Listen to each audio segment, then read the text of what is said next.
All right, so let's start with today's session. Today we are going to discuss about function.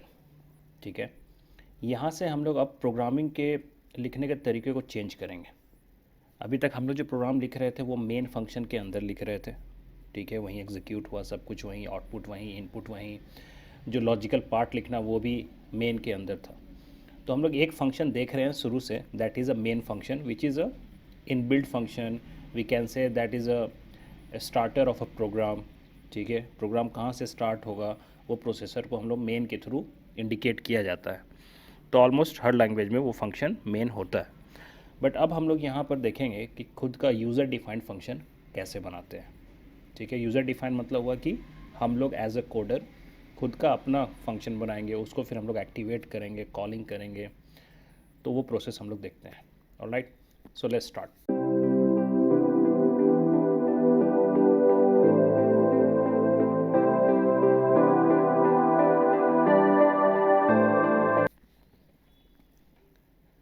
सो सबसे पहले what is function.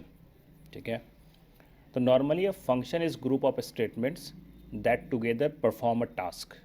Like अगर आपको even number निकालना है, even और odd का क्वेश्चन बनाना, तो वो एक टास्क हो गया, एक पर्टिकुलर टास्क। तो नॉर्मली कोई टास्क पर्टिकुलर काम करना है। ठीक है, आपको रेक्टेंगल का एरिया निकालना तो एक टास्क हो गया, रेक्टेंगल का पेरीमीटर निकालना वो एक टास्क हो गया। ठीक है, तो एक पर्टिकुलर टास्क को एक जगह हम लोग एक पर्टिकुलर बॉक्स में रख रहे हैं, एक तरह से एक कंटेनर है जिसमें रख रहे हैं, that is kind of called a function. So और we can say function is a sub part of a program. One line में हम लोग बोल सकते हैं कि जो पूरा प्रोग्राम लिखते हैं उसको पार्ट बाय पार्ट हम लोग डिवाइड कर दिए। So we can say a sub part of a program. Every C++ program has at least one function. C or C++, we can say, not only C++, all right. So every C++ program has at least one function which is main, जो हम लोग शुरुआत से देखते आ रहे हैं। ठीक है, and all the most trivial programs can define additional functions. मतलब इसके बाद जो भी आगे बहुत लार्ज स्केल के प्रोग्राम्स होते हैं, नॉर्मल प्रोग्राम भी होते हैं, तो उसमें फिर हम लोग अपना एडिशनल फंक्शन ऐड कर सकते हैं, जो हम लोग आज देखने वाले हैं। सो नॉर्मली वन लाइन में we can say a function is a sub part of a program. ठीक है, which actually group of statements that together perform a task, particular task. Now so function declaration कैसे करते हैं, जैसे कि हम लोग वेरिएबल्स डिक्लेयर करते हैं एक्चुअली। ठीक है, तो वेरिएबल डिक्लेयर में हम लोग क्या करते हैं, डेटा टाइप लिखते हैं, देन वेरिएबल नेम लिखते हैं। ठीक है, तो that is called a variable declaration. वैसे अगर आप प्रोग्राम में फंक्शन लोगे तो आपको फंक्शन डिक्लेयर करना पड़ता है। Alright, so normally function declaration is almost same as जैसे डेटा टाइप लिखते हो तो वैसे यहाँ भी डेटा टाइप होता है, बट उसको हम लोग टर्म में यूज़ करते हैं रिटर्न टाइप। डेटा टाइप को हम लोग यहाँ बोलते हैं return type. So it's return here कि a function declaration tells the compiler about a function name. ठीक है, डिक्लेरेशन क्या बताता है कि किस नाम का फंक्शन ले रहे हैं हम लोग। ठीक है, किस नाम से उसको कॉल करना है। ऑलराइट, उसका रिटर्न टाइप क्या है वो हम लोग मेन डिक्लेरेशन में मेंशन करते हैं। So the actual body of the function can be defined separately. Function का डिक्लेरेशन एंड उसका बॉडी दो अलग चीज़ है। ठीक है, बॉडी मतलब हुआ कि एक्चुअली वो फंक्शन करेगा क्या। तो इस चीज़ को समझने के लिए let me show you one diagram hair. Very simple example मैं अक्सर हाँ लेता हूँ। ठीक है, दैट इज़ कि फंक्शन को समझना है तो आप ऐसे समझो कि आप जो प्लेट्स में खाना खाते हैं। ठीक है, आप प्लेट्स में खाना लेते हैं, इवन आप ऐसे समझो आप लोग पार्टी में जाते हैं तो बफे सिस्टम जो होता है, तो बुफे वाले में क्या होता है कि आप नॉर्मली सब कुछ एक ही प्लेट्स में डाला जाता है। ठीक है, राइस आपका हो गया तो सलाद हो गया, तो सब कुछ एक ही में आपका डाला हुआ है। ठीक है, आपको भी दिक्कत पापड़ है उसके ऊपर वो डाल गई, मतलब एक मिक्स। तो ये जो पूरा एक प्लेट है we can say that is a main function. तो बुफे सिस्टम में जो आप खाते हो उसमें क्या हुआ, एक सब्जी भी उसी में है, तो वो एक अलग फंक्शन एक तरह से, जो कि एक अलग प्रोग्राम है मान के चलिए, वो भी उसी में है। ठीक, आपका उसमें राइस भी है, उसमें आपका नान भी है, उसमें आपका चटनी भी है, उसमें सलाद भी है। ठीक है, तो वो जो है पूरा प्रोसेस एक ही मेन के अंदर पूरा भरा पड़ा है। तो आप खुद भी देखते हो कैसे कैसा हो जाता है वो। ठीक है, ठीक से अरेंज नहीं रहता, दिक्कत होता है हम लोगों को खाने में, बट चल रहा है, होता है वो भी, ठीक है। सो that is a main function, main plate, जिसके अंदर सारे प्रोग्राम है। एरिया भी निकालना है, पेरीमीटर भी निकालना है, इनपुट भी लेना है, ओके, ईच एंड एवरीथिंग उसी में। तो वो हम लोग शुरू से यही लॉजिक यूज़ करते आ रहे हैं। बट एक दूसरा कॉन्सेप्ट होता है, दैट इज़ लाइक अगर आप कहीं किसी रेस्टोरेंट में या साउथ इंडियन नॉर्थ इंडियन थाली अगर टर्म आप सुने होंगे, तो उसमें प्रॉपरली आप देखते हैं कि इस तरह से अलग अलग कटोरे में, वेसल्स में अलग अलग आपको दिया जाता है, ठीक है। और आपका ये मेन फंक्शन आपका ये हो गया। तो इसमें क्या होता है, जब आपको जिसका ज़रूरत पड़ता है आप पहले से बना के रखे हो, ठीक है, एक वेसल्स, और उसमें फिर आप क्या कर रहे हो, डाल रहे हो। इसमें दाल डाले, किसी में सब्जी, किसी में पनीर की सब्जी, जो वट एवर, ठीक है। तो अलग अलग कंटेनर है आपका, अलग अलग आप एक तरह से फंक्शन बना लिए। क्या, तो एक में एरिया का फंक्शन लिखा हुआ है, एक में पेरीमीटर लिखा हुआ है, एक में इवन ऑड निकाल रहे हैं, एक में प्राइम नंबर निकाल रहे हैं, एक अलग अलग फंक्शन बना लिए। अब इस मेन को जिसका जब ज़रूरत पड़ेगा उसको हम लोग यूज़ करते हैं। जब मुझे जो खाना होता है हम लोग वो कटोरे को यूज़ करते हैं, ठीक है।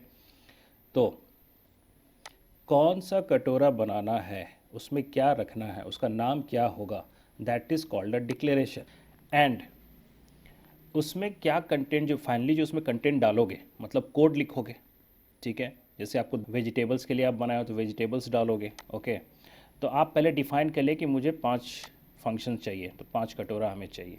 अब उसमें क्या डालना वो आप डिफ़ाइन कर रहे हो, उसका नाम आप डिफ़ाइन कर दिए कि इसमें हमको दाल डालना है, इसमें पनीर का सब्ज़ी डालना है, इसमें मिक्स वेज डालना है, वॉट, ठीक है। तो वो जो आप पहले डिफ़ाइन किए, दैट इज़ जो आप डिक्लेयर किए कि ये किसके लिए बन रहा है, तो वो हो गया डिक्लेरेशन पार्ट, ठीक है। जिसमें आप उसका नाम मेंशन करते हैं, ठीक है, उसमें रिटर्न टाइप मेंशन करते हैं। एंड सेकेंड पार्ट होता है which is called a body, और we can say a definition, ठीक है, जिसमें फाइनली उसके अंदर क्या रखना है वो हम लोग डालते हैं। तो जो कोड लिखना है वो उसके अंदर हम लोग डालेंगे। एंड थर्ड चीज़ होता है कि जब उसका ज़रूरत पड़ेगा, जब आप खाने के लिए बैठोगे, आपको दाल लेना, तो आप कटोरा उठाओगे दाल का, ठीक है, आप उसको अपने में डालोगे, सब्जी आप लोगे, ठीक है। तो अलग अलग सबका आपका वेसल्स बना हुआ, आप उसका यूज़ करोगे। तो जब जिसका ज़रूरत पड़ता है आप उसको यूज़ कर रहे हो, that is called a calling, ठीक है। तो 3 पार्ट होता है बेसिकली, फंक्शन डिक्लेरेशन, जैसे कि वेरिएबल डिक्लेयर करते हैं वैसे ही, ठीक है। सेकेंड पार्ट होता है फंक्शन डेफिनेशन। डेफिनेशन मतलब है कि फाइनली उसके अंदर आप क्या कोड लिख रहे हो, कौन सा लॉजिक उसके अंदर लिखना है वो, that is called a declaration, sorry definition. And last होता है उसको एक्टिवेट करने के लिए हम लोग को कॉल करना पड़ता है। अब आपको थाली मिल जाए और आप उसको यूज़ ही नहीं करो, आप उसको लोगे नहीं, डालोगे नहीं अपने प्लेट्स में, तो आप क्या खाओगे, आपको तो उठाना पड़ेगा, लेना पड़ेगा, that is called a calling, ठीक है। तो हम लोग जो प्रोग्राम यहाँ पर बुफे सिस्टम में खाते थे, सब कुछ एक ही में रहता था, वही अब यहाँ पर सेपरेट हो जाएगा। इसका मतलब हुआ कि नया लॉजिक कुछ नहीं पढ़ेंगे, ठीक है, जो प्रीवियस लॉजिक से वही रहेगा, बट अब हम लोग उसको अलग से कंटेनर में बना के रखेंगे, that is called a function. तो वन बाय वन हम लोग इसका declaration, definition, each and everything हम लोग अभी समझते हैं, ओके।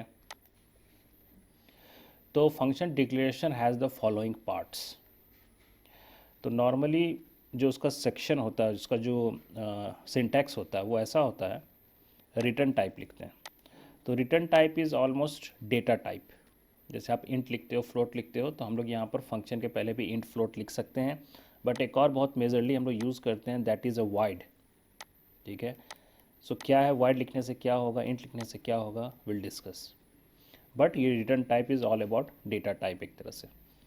नेक्स्ट, फंक्शन नेम, कि फाइनली आप फंक्शन का नाम क्या रखना चाहते हैं। जैसे कि अगर आप एरिया ऑफ रेक्टेंगल निकाल रहे हो तो आप फंक्शन का नाम एरिया लिख दो, ठीक है। आप पेरीमीटर निकालो, पेरीमीटर रख दो। प्राइम नंबर का फंक्शन बना रहे हो तो उसके अंदर आप प्राइम नंबर का लॉजिक लिखना चाहते हो तो फंक्शन का नाम प्राइम नंबर रख दीजिए, इस तरह से, ठीक है। एंड इसके अलावा यहाँ पर ये ब्रैकेट्स जो है, इसमें हम लोग पैरामीटर पास करते हैं। Parameter is all about argument. Argument मतलब कि कोई वैल्यू इसमें पास करना है, ठीक है। इसमें नहीं भी पास करें ऐसा भी होता है कि हम इसको ब्लैंक छोड़ दें। तो वन बाय वन सारा सिचुएशन देखेंगे, पैरामीटर पास करके देखेंगे, वाइड लिख के देखेंगे क्या होता है, इंट लिख के देखेंगे क्या होता है, ठीक है। हर एक चीज़ का हम लोग अलग अलग प्रोग्रामिंग फंक्शन को हम अलग अलग तरीक़ा से आपको मेंशन करेंगे। सो ये हो गया डिक्लेरेशन पार्ट। तो एक नॉर्मल एग्जांपल आप देखिए कि मैं डिक्लेयर किया हूँ यहाँ पर एक सम नाम का फंक्शन है जिसके पहले मैंने वाइड लगाया है और पैरामीटर में मैंने ब्लैंक छोड़ दिया क्योंकि मुझे कोई पैरामीटर पास नहीं करना है। ठीक है, क्या होता है पैरामीटर वो आगे हम लोग देखेंगे, लेकिन हम इसको ऐसे भी लिख सकते थे, इंट मतलब सम के पहले हम क्या लगा दिए इस बार, रिटर्न टाइप इंट, यहाँ पर फंक्शन का नाम क्या रख दिए सम, और इसमें हमको दो पैरामीटर पास करना है, मतलब कि दो वेरिएबल पास करना है जिसका टाइप क्या होगा, इंट होगा। तो जैसे सम ऑफ टू नंबर्स निकालना है तो हम लोग यहाँ पर दो पैरामीटर पास कर सकते हैं। ठीक है, तो पास कैसे होता है विल सी लेटर, बट ये भी एक तरीका है, ये भी फंक्शन है, ये भी फंक्शन है। जितना भी डेटा टाइप आप लिस्ट में सुने हैं, जो भी आपको पता है वो सारा आप रिटर्न में लिख सकते हो। उसका पर्पस है कब लिखना चाहिए वो हम लोग अभी आगे एग्जाम्पल में देखेंगे। Now parameter names are not important in function declaration, only there data type is required. मतलब ये हुआ कि जब आप सिर्फ डिक्लेयर कर रहे हो फंक्शन को, तो आप बता रहे हो कंपाइलर को कि ये वाइड है, इसमें हम सम नाम का फंक्शन लिए हैं और इसमें हम पैरामीटर पास नहीं किए हैं। इस वाले में हम पैरामीटर पास कर रहे हैं, बट कौन सा वेरिएबल कर रहे हैं एक्स वाई लिखने का डिक्लेरेशन टाइम में ज़रूरत नहीं है। सिंपल आप लिख दीजिए कि कौन सा टाइप का वैल्यू पास कर रहे हैं, इंट कर रहे हैं, फ्लोट कर रहे हैं, कैर कर रहे हैं, डबल कर रहे हैं, आप यहाँ कोई भी लिख सकते हैं। यहाँ दो ही आर्गूमेंट होगा ऐसा कोई ज़रूरी नहीं है, आप यहाँ ज़रूरत है तीन का तीन कीजिए, चार का चार कीजिए, किसी का इंट है किसी का फ्लोट है, सब मिक्स कर सकते हैं आप। ठीक है, तो हम लोग बहुत सारा डिफरेंट डिफरेंट एग्जांपल से इसको क्लियरली समझेंगे। ठीक है, तो वही लिखा हुआ है यहाँ पर कि parameter names are not important, ये जो डिक्लेयर कर रहे हैं इसमें इंपॉर्टेंट नहीं है, only there data type is required. लिखने में लिख सकते हैं but that is not important. So वो था हमारा फंक्शन डिक्लेरेशन। ठीक है, मतलब वो कटोरा का क्या नाम रहेगा, वो वेसल्स का क्या नाम रहेगा, वो हम लोग डिफाइन कर दिए। नाउ अब आते हैं कि उसके अंदर फाइनली डालना है कंटेंट को, कोड लिखना है उसके अंदर दाल डालना, उसके अंदर पनीर की सब्जी डालनी है, बट वो डालना है आपको। ठीक है, सो that is called a coding, उसके अंदर आप स्टेटमेंट क्या लिख रहे हो। सो वो process is called a defining a function, इसको हम लोग फंक्शन डेफिनेशन भी बोलते हैं। ठीक है, तो नॉर्मली आप जिस नाम का फंक्शन बनाए हैं उसका जो भी आप रिटर्न टाइप लिखे हैं उसी में ना वो आप डालोगे। अगर आप दाल के लिए बनाए हो, पनीर के लिए बनाए तो पनीर का सब्जी ही डालोगे इसमें।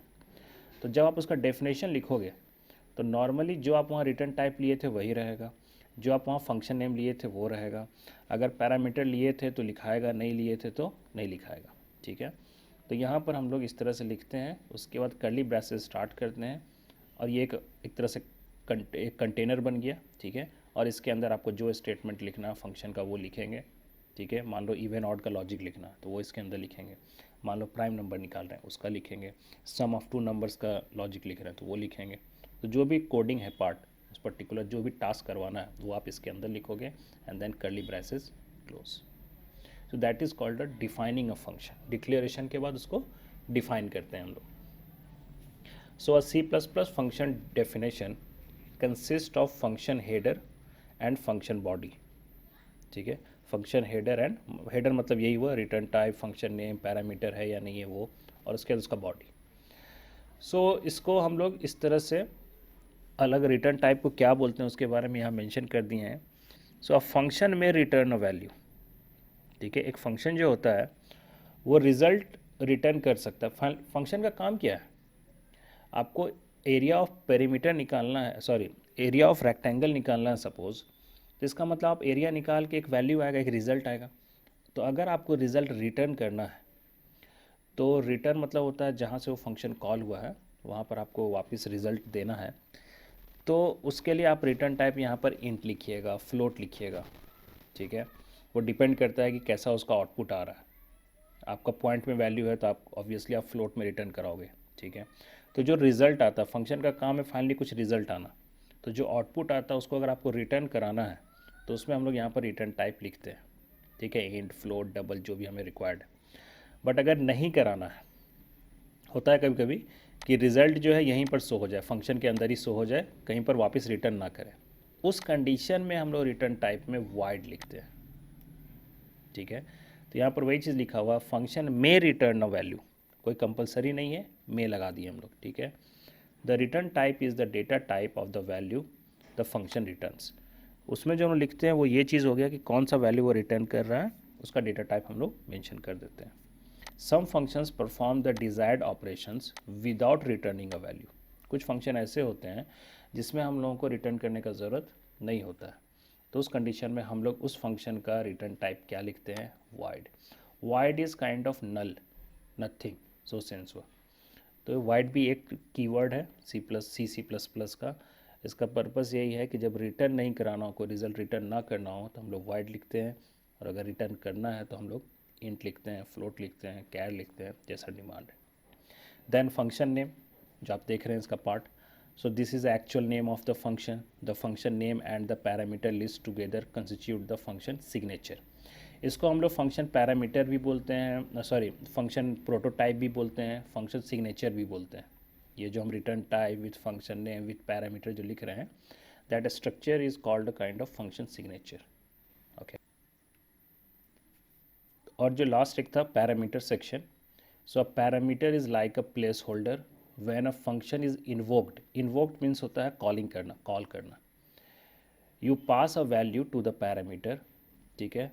This value is refer to as a actual parameter और आर्गूमेंट। ये पैरामीटर का सेक्शन अभी जब हम लोग एग्जाम्पल करेंगे विथ पैरामीटर तब और क्लियर होगा आपको, ठीक है। बट अभी आप बस समझ लो कि मान लो सम ऑफ टू नंबर्स आपको निकालना है, तो आप फंक्शन को दो वैल्यू भेजोगे।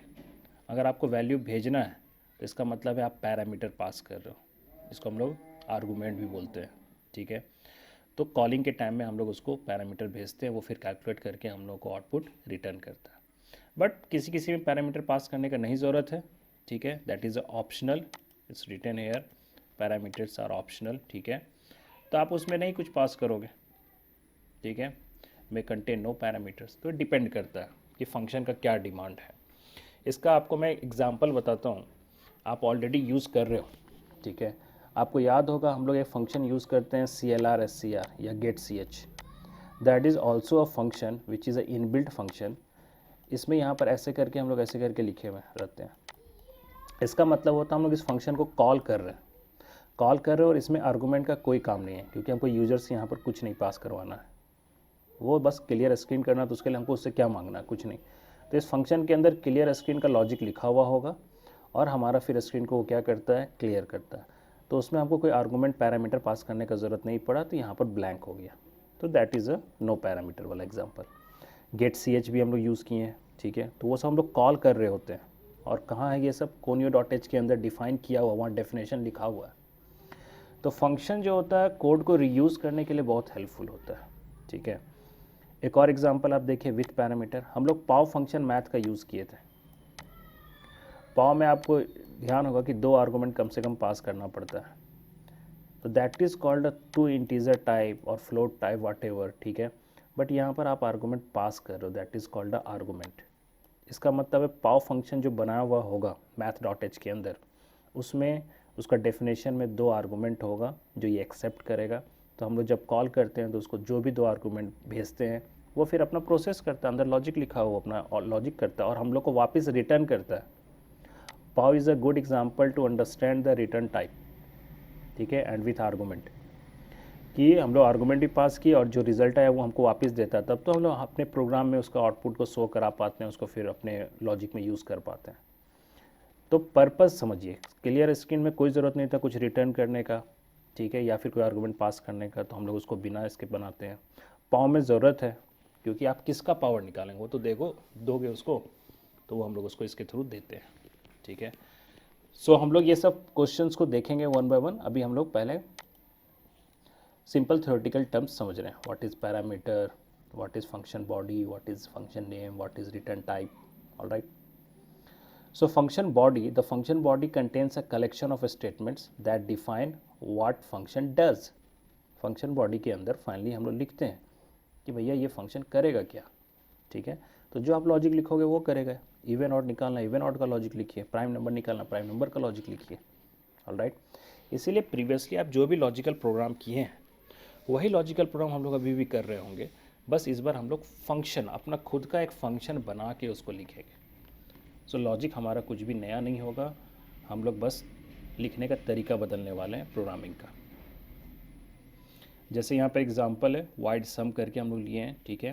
तो इसका बॉडी हम लोग क्या बना रहे हैं अंदर में, तो हम लोग इसके अंदर लॉजिक लिखेंगे। सम का आपको पता है क्या लॉजिक लिखते हैं हम लोग, ठीक है, वो डिफाइन करते हैं, इनपुट लेते हैं, S=A+B फॉर्मूला लगाते हैं, फिर आउटपुट डिस्प्ले कराते हैं, ठीक है, एंड देन फंक्शन। तो अभी मैं सैम्पल में आपको ये बता रहा हूँ। फाइनली दो काम हम लोग देखे, function declaration and function definition. Declaration मतलब उसको कंप्यूटर को बताए हम लोग कंपाइलर कि भैया इस नाम का फंक्शन ले रहे हैं हम लोग, और डेफिनेशन मतलब हुआ कि वो फंक्शन क्या कर रहा है वो उसके अंदर हम लोग लिखे। बट ये दो काम करने से काम नहीं चलेगा जब तक आप उसको कॉल नहीं करोगे। आप ही बताओ, पाव फंक्शन math.h के अंदर बना हुआ है, ठीक, आप ऊपर इंक्लूड करके math.h लिख भी दो तो क्या ऑटोमेटिक पाव काम करने लगता है? नहीं। आप जब तक पाव करके लिखते नहीं हो अपने कोड में तब तक वो काम नहीं करेगा। तो कॉलिंग बना के तो रखा हुआ है फंक्शन, बट जब तक आप उसको कॉल नहीं करोगे, यूज़ नहीं करोगे, तो वो एक्टिवेट नहीं होगा। तो that is called a function call और इन्वोक, ठीक है। तो to activate the function we have to call और invoke that function with their name and parameter. जब कॉल करते हैं तो पैरामीटर का ज़रूरत है, पैरामीटर पास करेंगे, जैसे अभी मैंने पाव का एग्जांपल बताया, ठीक है, और फंक्शन का जो नाम है वो एक्चुअली लिख के हम लोग कॉल करते हैं। जैसे कि सम का अगर हम बनाएं तो सिंपल हम सम विदाउट आर्गूमेंट वाला था, तो डैट लिखेंगे सम और ये ब्रैकेट लगा देंगे, ठीक है। इसमें यहाँ पर रिटर्न टाइप नहीं लिखेंगे कॉलिंग के टाइम में। सेम अगर आर्गूमेंट के साथ कर रहे हैं तो सम करके हम लोग आर्गूमेंट पास करेंगे 5, 10, ठीक है, मान लो। तो ये अपना उस फंक्शन को कॉल करेगा, जहाँ भी हम बनाए उसके पास जाएगा और हमको कैलकुलेट करके फिर आंसर रिटर्न करेगा। तो ये सब चीज़ का हम लोग अलग अलग विदाउट पैरामीटर, विथ पैरामीटर, सारा हम लोग सम का हर तरीका से देखेंगे, ठीक है। तो अब यहाँ पर सम का मैं दो तरीका से एग्जांपल से, अब हम लोग एग्जांपल समझते हैं, तब फिर मैं प्रैक्टिकल पार्ट में आऊँगा। कोडिंग करके हम लोग फिर चेक करेंगे। सिंपल हम लोग सबसे पहला नो रिटर्न विदाउट आर्गूमेंट, मतलब कि यहाँ पर कुछ भी पास नहीं किए। तो 3 सेक्शन आपको दिख रहा है, declaration, calling and definition. Carefully देखिए, आप प्रोग्राम का स्ट्रक्चर चेंज हो रहा है। आप नोटिस कीजिए मेन फंक्शन में हम लोग कुछ भी खास नहीं किए हैं, बस कॉलिंग किए हैं। मेन का पर्पस है बस प्रोग्राम को स्टार्ट करना, ठीक है। सबसे ऊपर एकदम ओपन में स्पेशली अलग से वाइड करके सम लिखे और सेमी कॉलन भी लगाए हैं। इसका मतलब है हम लोग डिक्लेयर किए, जैसे हम लोग इंट करके एक्स लिखते हैं तो वेरिएबल डिक्लेयर करते हैं। तो हम लोग कहाँ डिक्लेयर करते थे? वेरिएबल मेन के अंदर। बट हम लोग फंक्शन जब डिक्लेयर करते हैं तो हम लोग इस तरह से ओपन में करते हैं। इसका मतलब होता है ये ग्लोबली अवेलेबल है, कोई भी इसको कॉल कर सकता है इस पर्टिकुलर प्रोग्राम में। तो इसीलिए हम लोग किसी पर्टिकुलर फंक्शन के अंदर डिक्लेयर नहीं करके इसको ओपन बाहर में डिक्लेयर किए हैं। सो ये सब अब स्ट्रक्चरिंग अब प्रोग्राम का चेंज हो रहा है। तो वाइड सम करके पहला लाइन जो किया that is a declaration part. उसके बाद मेन जो स्टार्ट किए उसमें हम लोग सिर्फ सम लिख दिए हैं, तो इसका मतलब वो हम लोग कॉल कर रहे हैं। तो होता ये है कि प्रोग्राम स्टार्ट मेन से ही होता है, ठीक है। अंदर गया तो उसको और कुछ नहीं मिला। यहाँ पर CLR SCR गेट्स या चीज़ सब भी लिखा हो सकता है, ठीक है, वो सब हम लोग स्किप किए हैं इसमें, क्योंकि टर्बो C++ में अलग कॉन्सेप्ट है, कोड ब्लॉक में अलग है, ठीक है, लिखने का। तो इसीलिए वो कोई कंपलसरी पार्ट नहीं है। मेन पार्ट ये है कि डिक्लेरेशन, कॉलिंग एंड डेफिनेशन आपको दिखना चाहिए। तो यहाँ पर जब मेन से ही अंदर होगा फर्स्ट टाइम, ठीक है, उसको दिखा कि एक सम नाम का फंक्शन कॉल हो रहा है, तो वह फिर सर्च करेगा इस प्रोग्राम में कि सम नाम का फंक्शन कहाँ पर है। तो उसको जहाँ कहीं भी उसका डेफिनेशन मिलेगा उसके पास जाएगा, ठीक है, और फिर उसके बाद इसके अंदर आएगा। अब इसके अंदर आप देखो, जो हम लोग मेन में लिखते थे वो हम लोग अपना खुद का फंक्शन बना के लिख रहे हैं। इंट डिक्लेयर किए, 2 नंबर्स इनपुट किए, फार्मूला लगाए, डिस्प्ले भी करा दिए। डिस्प्ले कराने के बाद ये वापस यहाँ आता है मेन, क्योंकि मेन ही है जहाँ से वो ख़त्म होगा, जहाँ से वो शुरू होगा फाइल। तो यहाँ पर वो फिर क्या हो गया, वापस आके प्रोग्राम में आगे कुछ और नहीं लिखा हुआ तो नहीं होगा, प्रोग्राम ख़त्म हो जाएगा, और अगर कुछ लिखा हुआ तो कुछ और काम करेगा, ठीक है। तो ये तरीका है कि ये डेफिनेशन मेन में आप कुछ खास नहीं लिखेंगे।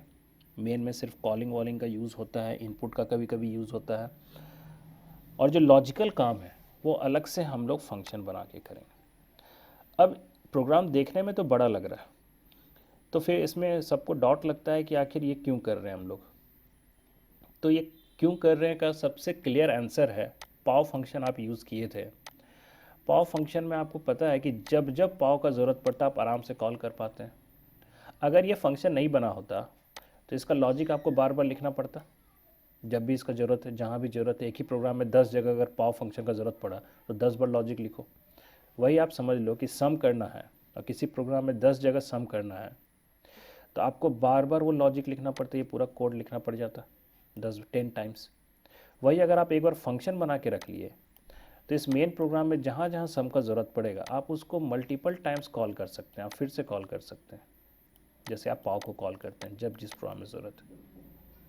ठीक है, तो इस पर्टिकुलर प्रोग्राम में एक बार अगर आप किसी फंक्शन को बना लिए तो उसका जितनी बार ज़रूरत उतनी बार आप कॉल कर सकते हैं। ऐसा कुछ नहीं है कॉल एक ही बार होगा। आप जो खाना खाते हैं तो ऐसा तो नहीं है पनीर का सब्जी आप एक ही बार उठाएंगे, आपको फिर उठाना है तो फिर आप उठाओगे फिर खाओगे। तो वही चीज़ है, बना लेने के बाद जितनी बार चाहे आप उतनी बार उसको कॉल कर सकते हैं, मतलब कोड को रीयूज़ कर रहे हैं। तो हम लोग ये बात बोलते हैं फंक्शन जो है हम लोग यूज़ करते हैं स्पेशली कोड को रीयूज़ करने के लिए, कि एक बार बना लिए तो बार बार यूज़ हो, जैसे पाव के साथ हो रहा है। ठीक है, तो ये है मेन इसका तरीका लिखने का। ओके, तो फिर से क्लियरली देख लीजिए, ये एक अलग से है जिसमें सेमीकोलन मेंशन है। फिर मेन फंक्शन के अंदर जो भी लिखना और भी बहुत कुछ हो सकता था, अभी हम लोग सिर्फ फंक्शन का बात कर रहे हैं, कॉलिंग, डिक्लेरेशन, डेफिनेशन, तो इसलिए सिंपल एक ही चीज़ लिखे हैं मेन के अंदर। बट और भी चीज़ें हो सकती है मेन में, जैसे पढ़ते थे वैसे हो सकती है सब कुछ। बट जो पर्टिकुलर काम सम का डिफाइन किया उसके लिए हमने अलग से फंक्शन बना लिया और ये उसको कॉल करेगा फिर अपना काम करेगा। तो ये हुआ विदाउट आर्गूमेंट, मतलब कि यहाँ पर हम लोग कुछ भी पास नहीं किए हैं, सिर्फ कॉल कर लिए हैं। और पास क्या करना होता है ये बात समझिए, जो आप यूज़र से इनपुट लेते हैं सम ऑफ 2 नंबर्स करना है तो इसका मतलब 2 नंबर इनपुट लोगे। प्राइम नंबर निकालना है इसका मतलब 1 नंबर इनपुट लोगे। मैक्सिमम आउट ऑफ 3 नंबर्स निकालना तो इसका मतलब 3 नंबर इनपुट लोगे। तो जो भी यूज़र से लेना है उसी को हम लोग यहाँ आर्गूमेंट में पास करते हैं। अगर आप पास नहीं कर रहे हो तो इस फंक्शन के अंदर ही इनपुट लेना होगा, जैसे यहाँ पर लिया हुआ है। ठीक है, बट अगर पास करते हो that is called a with argument, तो उसमें फिर हम लोग इनपुट कहाँ पर लेंगे, तो हम लोग मेन में लेंगे। तो इसका एग्जांपल बगल में है, लेट्स सी। ये है नो रिटर्न विथ आर्गूमेंट, ये था विदाउट आर्गूमेंट और ये है विथ आर्गूमेंट। तो विथ आर्गूमेंट में क्या क्या चेंज हो रहा है तो थोड़ा कंपैरिजन कीजिएगा तो सेट रहेगा दिमाग में। यहाँ पर लेफ्ट साइड में कुछ भी नहीं था, यहाँ पर आप देखिए 2 आर्गूमेंट पास किया। अब 2 क्यों किए, क्योंकि भैया क्वेश्चन में बोल रहा है सम ऑफ 2 नंबर्स। अगर क्वेश्चन में होता find the maximum out of 3 integers तो हम लोग 3 आर्गूमेंट लेते, इंट की जगह फ्लोट भी लिख सकते थे। ठीक है, जो आपको रिक्वायरमेंट है, डेटा टाइप है एक तरह से यहाँ भी, तो हम लोग क्वेश्चन के हिसाब से हम लोग फंक्शन बनाते हैं ना। ठीक है, तो वो हम लोग यहाँ पर लिख दिए। तो अब अगर आप आर्गूमेंट लिख दिए हो तो उस कंडीशन में नोटिस कीजिए नीचे फंक्शन में इनपुट है कहीं पर नहीं है, सिर्फ यहाँ पर नोटिस कीजिए तो कैलकुलेशन है। ठीक है, जो लॉजिक है और डायरेक्ट आउटपुट है, दैट्स इट। यहाँ पर इनपुट नहीं है। क्यों नहीं है, क्योंकि आप आर्गूमेंट पास करके इसको वैल्यू पास करने वाले हो, इसको वहाँ से वैल्यू मिल जाएगा। तो ठीक से केयरफुली देखिए इसका सिंटैक्स, जितना भी आर्गूमेंट पास करना आप कर सकते हो। हमको 2 ज़रूरत है, 2 लेंगे। हमको इंट फ्लोट लेना, इंट फ्लोट लेंगे। फ्लोट लेना, फ्लोट लेंगे। 3 लेना, 4 लेना, सारा ले सकते हैं। ठीक है, अब इसके बाद मेन में क्या करोगे, तो मेन में जो फंक्शन कॉल किए थे पिछली बार, ठीक है, लेफ्ट साइड में आप देख सकते हो यहाँ पर जो कॉल किए थे हम लोग, तो इसमें अब वैल्यू भी भेजना है भैया कॉलिंग के बाद, कॉलिंग के साथ साथ। तो वैल्यू लोगे तब तो भेजोगे। तो जो फंक्शन के अंदर वैल्यू लिए थे उसकी जगह अब हम लोग इनपुट कहाँ लेंगे, मेन के अंदर, क्योंकि प्रोग्राम यहीं से स्टार्ट होता है, फंक्शन यहीं पर कॉल होना है और कॉल से पहले हमको इसको कुछ वैल्यू देना होगा, क्योंकि आप लिख रहे हो कि इसको 2 आर्गूमेंट चाहिए कम से कम। तो आप 2 इनपुट लोगे इंटर 2 नंबर्स करके। ठीक है, ये जो भी वैल्यू होगा वो कॉलिंग के साथ इस 2 वैल्यू को कैच करेगा, ये थ्रो करेगा। ठीक है, इसके पास जाएगा और ए का वैल्यू जो भी वहाँ से आया वो इसमें स्टोर होगा, पी का वैल्यू जो भी वहाँ से आया वो इसमें आ जाएगा। और अंदर में आप ए प्लस बी लिख रहे हैं तो इसका मतलब है जो भी ऊपर से वैल्यू है दोनों का आप सम कर रहे हैं और उसका ये रिजल्ट दिखाएगा। अब दोनों में एक बात आप समझिए कि जब इसको रन कराएंगे तो एक यूज़र को नहीं पता रहेगा कि हम ये लॉजिक से कर रहे हैं, कि क्योंकि दोनों का बिहेव एकदम सेम रहेगा, इंटर 2 नंबर्स अभी भी दिखेगा। ठीक है, ऐसा कुछ चेंज नहीं होने वाला कि इंटर 2 नंबर्स नहीं दिख रहा है, लेफ्ट साइड में दिख रहा है, राइट में नहीं दिख रहा है। बस आप नोटिस करो, एक में मेन में इनपुट लिए हैं तो एक में सम में इनपुट लिए हैं। एक में आर्गूमेंट पास हो रहा था तो इसलिए इनपुट जो है उसके अंदर नहीं ले रहे हैं, इसमें आर्गूमेंट पास हो रहा है इसलिए यहाँ फंक्शन में इनपुट हम लोग नहीं लिए। ठीक है, और लेफ़्ट वाले में कुछ भी नहीं हो रहा था, आर्गूमेंट पास नहीं हो रहा था, तो इसका मतलब है इसको आखिर कैलकुलेशन के लिए वैल्यू तो चाहिए, तो इसके अंदर ही इनपुट लिए। तो ये पैरामीटर का मतलब समझना होगा आपको कि पैरामीटर मतलब हुआ कि जो वैल्यू आपको देना है यूज़र से लेके, ठीक है। तो अगर आप पास कर रहे हो तो फिर उसके अंदर इनपुट नहीं लेके मेन में इनपुट लेके पास करो। तो इस चीज़ को हम लोग को समझने के लिए, ठीक है, एक बार हम लोग इसको रन करा के देखते हैं दोनों प्रोग्राम को, सो दैट कि आप तो क्वेश्चन वाइज और लॉजिक वाइज तो यहाँ क्लियरली सब कुछ लिखा हुआ है, ठीक है। और ये दो टाइप जो होता है ये ज़्यादा फ्रिक्वेंटली हम लोग यूज़ करते हैं, ठीक है। इसमें बस यही है कि दोनों में रिटर्न टाइप हमने क्या लिखा है, वाइड ही लिखा है। इसका मतलब है जो भी आउटपुट आ रहा हो आप देख रहे हो यहीं पर डिस्प्ले करा रहे हैं सीआउट में। बट नेक्स्ट लेक्चर में हम लोग यहाँ पर इंट लिखेंगे या फ्लोट लिखेंगे, तब फिर देखेंगे कि क्या चेंज हो रहा है। बाकी आज हम लोग कंसंट्रेट करते हैं सिर्फ विदाउट आर्गूमेंट और विथ आर्गूमेंट पे, ठीक है। एंड साथ ही साथ फंक्शन कॉलिंग, डिक्लेरेशन, डेफिनेशन, ये टर्म हम लोग यूज़ करते हैं। तो मैं जब एग्जांपल करूँगा, ऑलरेडी ये एग्जांपल यहाँ किया ही हुआ है, तो मैं यहाँ पर एग्जांपल करता हूँ कुछ और, like maximum out of 2 numbers का लॉजिक पे बात करें या आउट ऑफ 3 नंबर्स पे काम करें, कुछ इस टाइप के प्रोग्राम हम लोग देखते हैं, ठीक है। हम लोग टर्बो C++ का ही यूज़ कर लेते हैं, ठीक है। You can use code block also.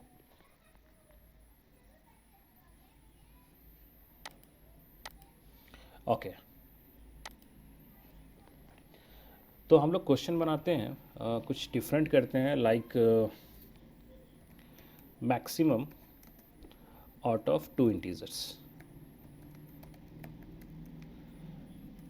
तो आप प्रीवियसली जो इस लॉजिक पे काम किए हुए हैं वो लॉजिक तो जान रहे होंगे, जो नहीं भी किए वो यहाँ पे लॉजिक देख सकते हैं कि क्या लॉजिक है, ठीक है।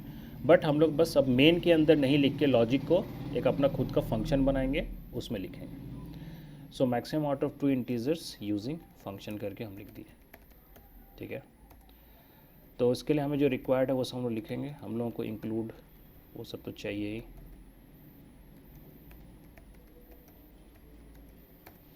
Screen hold and clear screen, ये सब करने के लिए we must need in Turbo C++ conio.h। Code block में इसका ज़रूरत नहीं है। एंड नाउ हम लोग अब फंक्शन एक अपना खुद से बनाते हैं। तो हम लोग वाइड करके फंक्शन नेम रखते हैं मैक्सिमम, ओके। और इसको मैं विथ आर्गूमेंट बनाता हूँ, ठीक है। देखिए कुछ ऐसा फिक्स नहीं है कि विथ बनाओ कि विदाउट बनाओ, कोई ऐसा आपको फोर्स नहीं कर रहा है, ठीक है।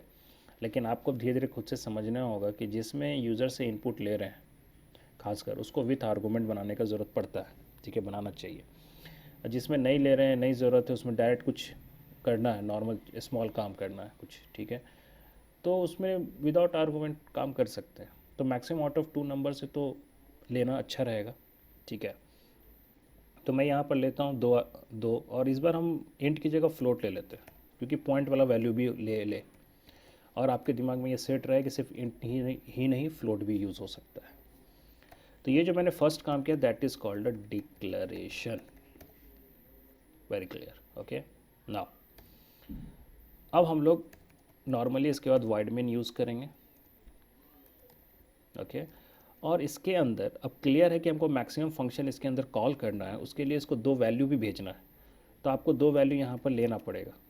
तो let me add float A and float B, 2 value लिए और उसमें हम यूज़र से यहाँ पर इनपुट कराएं विच इज़ इंटर 2 नंबर्स,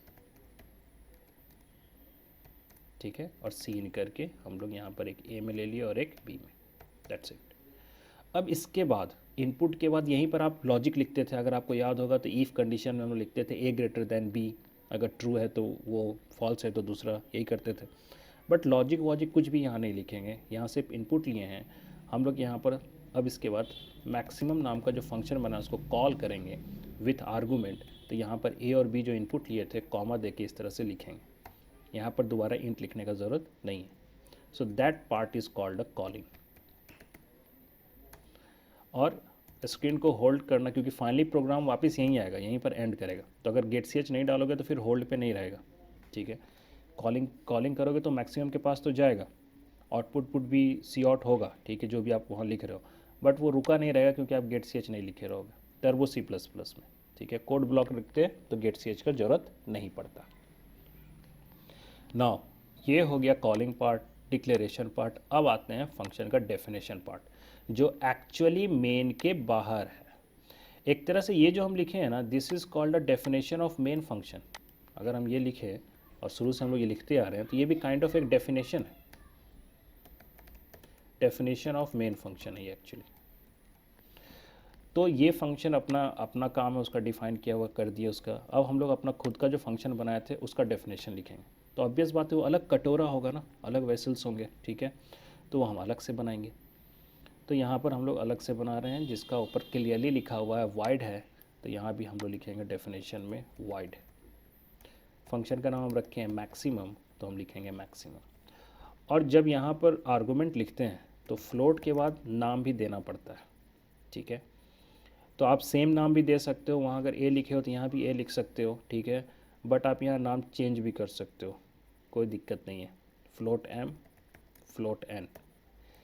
इसका मतलब ये होता है कि यहाँ जब कॉलिंग हुआ तो ए से ए में अगर आप डाले हो 12 तो वो 12 एम में यहाँ पर आ जाएगा। बी में आप डाले हो 15 तो वो यहाँ पर एन में चला जाएगा 15। ऐसा कोई कंपलसरी नहीं है कि यहाँ पर जो वेरिएबल नेम है यहाँ भी सेम वेरिएबल नेम डालें, ठीक है। आप डाल भी सकते हो, कोई इशू नहीं है, बट आप नहीं भी डालते हो तो कोई दिक्कत नहीं है, क्योंकि ये वैल्यू भेज रहा होता है 12 और 15, उसको आप किस में कैच करा रहे हो उससे कोई दिक्कत नहीं है, ठीक है। तो we can change the variable name also. तो इसका मतलब हो गया कि अब वो जो ए बी था वहाँ पर वो वैल्यू यहाँ पर एम और एन में आया। तो आप जब लॉजिक लिखोगे तो मैक्सिमम मिनिमम का लॉजिक क्या होता है, इफ़ लगाते थे, तो if M is greater than N, क्योंकि वही ए बी यहाँ पर क्या बन के आ गया, एम और एन, वो वैल्यू किसके अंदर है, एम और एन के अंदर है, तो आप यहाँ पर वो लिखोगे। तो अगर ये मैक्सिमम हो गया, एम अगर ट्रू हो गया, तो आप सी आउट में क्या लिखोगे, मैक्सिमम इक्वल टू एम। और अगर ये फॉल्स हो गया तो ये लॉजिक सभी लोग प्रीवियसली मेन फंक्शन में लिख के बना चुके हैं। हम लोग अब इसको फंक्शन के अंदर बना रहे हैं, तो आप नोटिस करो लॉजिक हमने कुछ भी चेंज नहीं किया, ठीक है, बस वैल्यू जो है वेरिएबल कैसे आया वो सब पे हम लोग काम किए, दैट्स इट। यहाँ पर और कुछ नहीं रहेगा। तो मेन लॉजिक के लिए हम लोग मैक्सिमम एक फंक्शन बनाए जिसमें लॉजिक लिखा हुआ है, उसमें से एम और एन का जो भी वैल्यू आ रहा है ये देखेगा, जो भी मैच करेगा आउटपुट देगा, और फिर वापस यहाँ पर आएगा, और स्क्रीन होल्ड पे है तो स्क्रीन होल्ड पे रहेगा।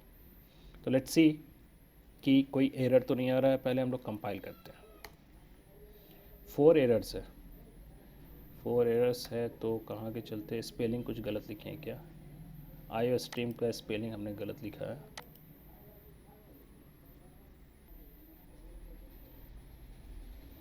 ज़ीरो एरर, ठीक है। अब रन कराते हैं।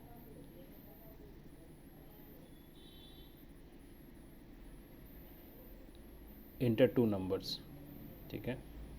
तो देखो एक यूज़र जब रन कराता है, कोई ऐप आप जो रन कराते हो, तो ये तो आपको यही स्क्रीन दिखता है, ठीक है। अभी कंसोल है, कल को ग्राफिकल स्क्रीन होगा, बट बैकग्राउंड में कोडिंग वो फंक्शन से बना हुआ है कि डायरेक्ट मेन फंक्शन से बना हुआ है, कि फंक्शन में विथ आर्गूमेंट है कि विदाउट आर्गूमेंट, उससे तो कोई फ़र्क नहीं पड़ रहा। ये हम लोग को एज अ कोडर सुविधा होता है कि हम लोग कैसे कोडिंग करें, ठीक है। यूज़र को तो बस रन कराने से मतलब है कि भैया मेरा काम हो रहा है कि नहीं। इंटर 2 नंबर्स उसमें डाला 15, एक में डाला 10, तो आंसर 15 आना चाहिए, आ रहा है। ये तो आप मेन से भी बनाए थे तो भी यही हो रहा था, पहले भी आप लोग किए थे, तो आउटपुट में कुछ चेंज नहीं आ रहा है, ठीक है, बस प्रोग्रामिंग लिखने का तरीका बदल रहा है। So this is a good example to understand function with parameter we can say, ठीक है, हम लोग इसको विथ पैरामीटर बोलते हैं। ओके अब इसी क्वेश्चन को मैं थोड़ा चेंज करता हूँ। हम लोग आउट ऑफ 3 नंबर्स